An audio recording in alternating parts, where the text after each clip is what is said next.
নমস্কার, আপনারা দেখছেন নিউজ টুডে আর আপনাদের সাথে রয়েছে আমি আবির।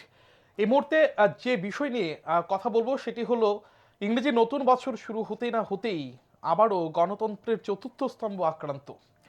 আগরতলা শহরে ফের সাংবাদিকের উপর নৃশংস হামলার ঘটনা সামনে এলো।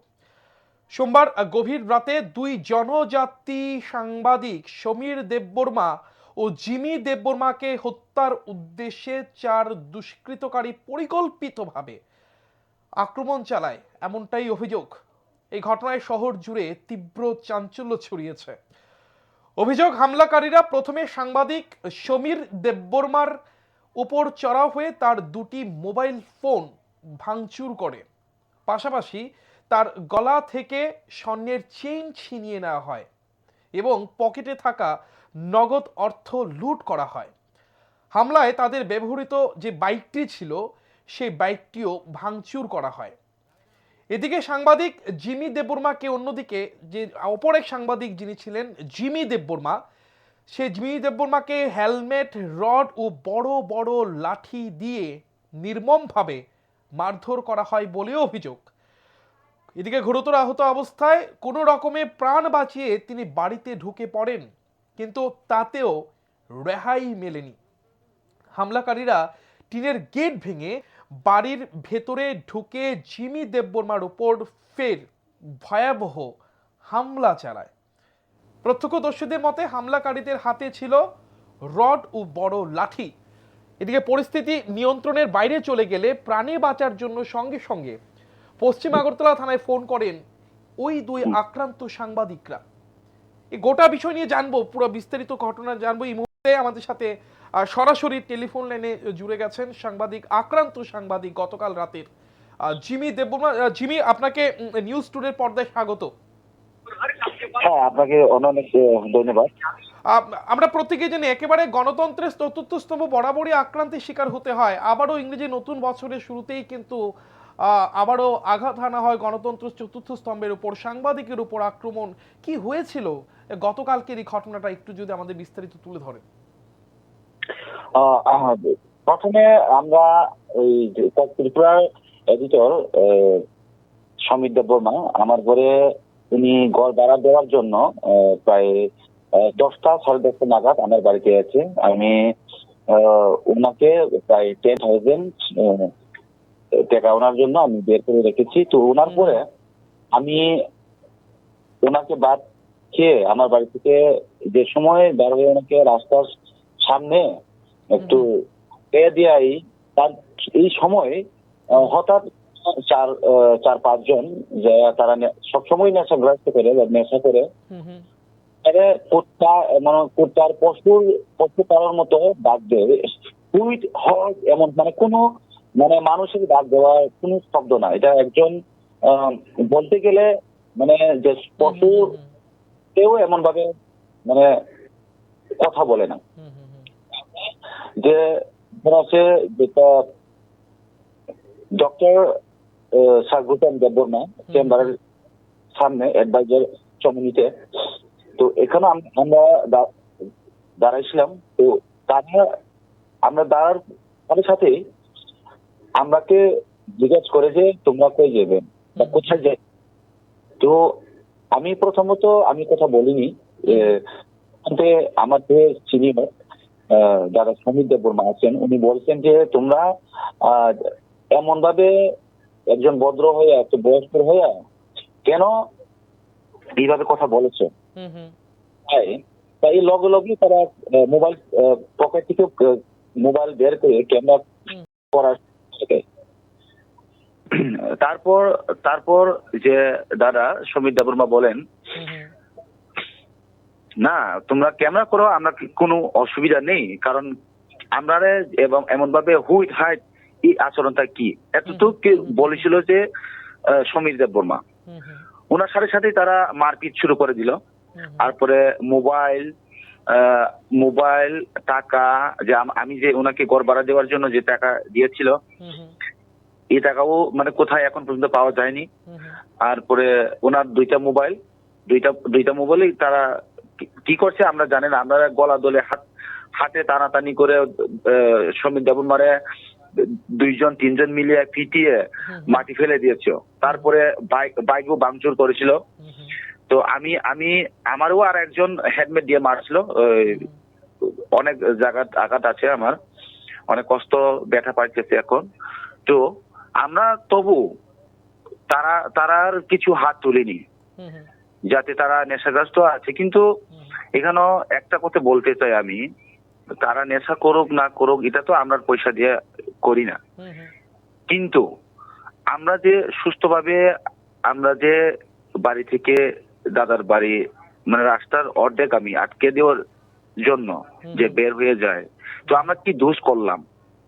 তো আমরা এটা তো খুব পরিচয় দিয়েছিলাম যে আমরা সাংবাদিক, আমরা সাংবাদিক, আমরা যেটা হেডমেট আছে এটাও খুলে ওনারাকে দেখিয়েছিলাম। তবু তারা বলে সাংবাদিক আমরা জানে না, এমন ভাবে মানে কিছু কথাই নাই, যেভাবে যেটা আমার কাছে এখনো ফুটেজ আছে, যেটা আমার চ্যানেলে এখনো লাইভ চলতেছে, যে কিভাবে আমার কাছে আক্রমণ করছে, কিভাবে মারার জন্য, হত্যা করার জন্য তারা চেষ্টা করছে। তো তারপরে যে সময় প্রায় 12টা নাগাদ হয়ে গেছে, এই সময় আবার ঘুরিয়ে এসে আমরা যে এই লগে ওই আমরা মানে সমীর দেববর্মার বাকছে, আমিও বাকছে। যদি আমরা এখানে থাকতাম, আমরা আজকে যে আপনার যে নিউজ টুডে সঙ্গে কথা বললো না, আমরা শ্মশান খোলার মধ্যে মানে একটা জায়গাতে পড়ে গেল না। একদম একদম একদম। তো একজন সাংবাদিক উপরে এমন ভাবে হামলা করতে পারে, তো পাবলিকের তো তারা পশু, আপনারা পশু ডাকছে, পশুর মতো আচরণ করছে, পশুর মতো মারধর করছে। সমীর দেববর্মার মাথার এখন পর্যন্ত অনেক ব্যথা, আমারও কোমর ব্যথা, অনেক জায়গার। এটা কোন কোন জায়গার মারছে এটা কোনো মানে আমরা জানি না। জিমি বাবু, একটা বিষয় জানতে চাইবে, একটা বিষয়, তারা সংখ্যায় কতজন ছিল?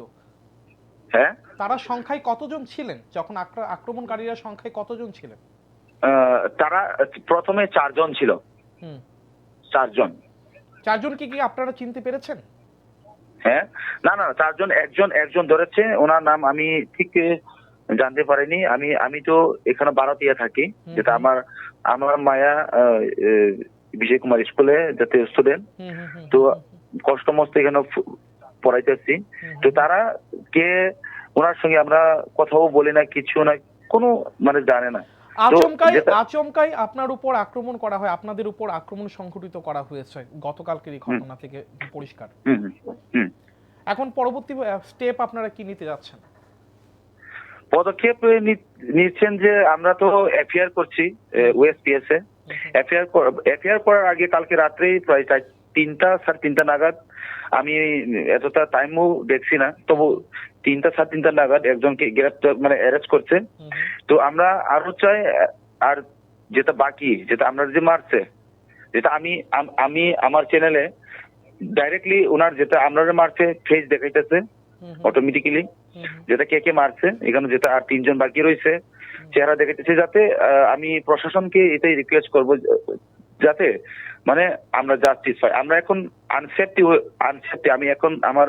আমি একজন এখানে থাকি ভাড়াটিয়া, তো তারা আমার শুধু এটাই নয়, আমি আরো বই পেয়ে গেছি। আমি যে সময় বাগদুর করছি তার এই সময় আমার ঘরের গেট গুড মানে এখন পর্যন্ত ভাঙচুর করা হয়েছে, এখনো কোনো ঠিক করা হয়নি।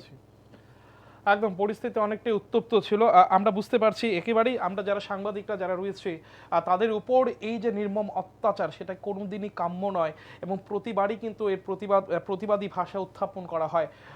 আমরা এই মুহূর্তে জিমি বাবু আপনার সুস্থতা কামনা করছি, এবং আপনি যে পর্যায়ে দিয়ে আপনি চলেছেন সেটা সত্যিই একটি অন্যরকম অনুভূতি।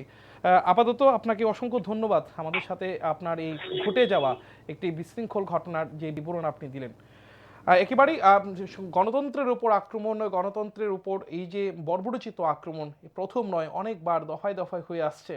সেই জায়গায় একেবারেই যারা পরিস্থিতি, গতকালকের যে ঘটনাটা জিমি দেববর্মাদের সাথে যারা এই ঘটনা সংঘটিত করেছে, ইতিমধ্যে একজনকে আটক করা হয়েছে।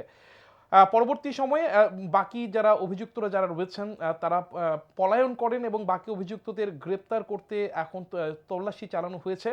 অপরদিকে গতকালকে এই ঘটনার পর মঙ্গলবার অর্থাৎ আজ সকালে আক্রান্ত দুই সাংবাদিককে নিয়ে আগরতলা পশ্চিম থানায় যান আগরতলা প্রেস ক্লাবের সভাপতি তথা ত্রিপুরা জার্নালিস্ট ইউনিয়নের সভাপতি প্রণব সরকার এবং সাথে ছিলেন খুমলুং প্রেস ক্লাবের সম্পাদক তথা চিনি খরাং নিউজ চ্যানেলের চিফ এডিটর রঞ্জিত দেববর্মা। প্রতিনিধি দল ঘটনাস্থল পরিদর্শন করেছেন এবং পুরো ঘটনারও খোঁজ খবর নেন এবং এই ঘটনায় তীব্র ক্ষোভ প্রকাশ করে আগরতলা প্রেস ক্লাবের সভাপতি প্রণব সরকার আগামী 24 ঘন্টার মধ্যে বাকি 3 দুষ্কৃতকারীকে গ্রেপ্তারের দাবিও জানান এবং সাংবাদিকদের নিরাপত্তা নিশ্চিত করতে পুলিশের কঠোর পদক্ষেপের আহ্বান জানান। শুনবো কি বলেছেন প্রণব সরকার।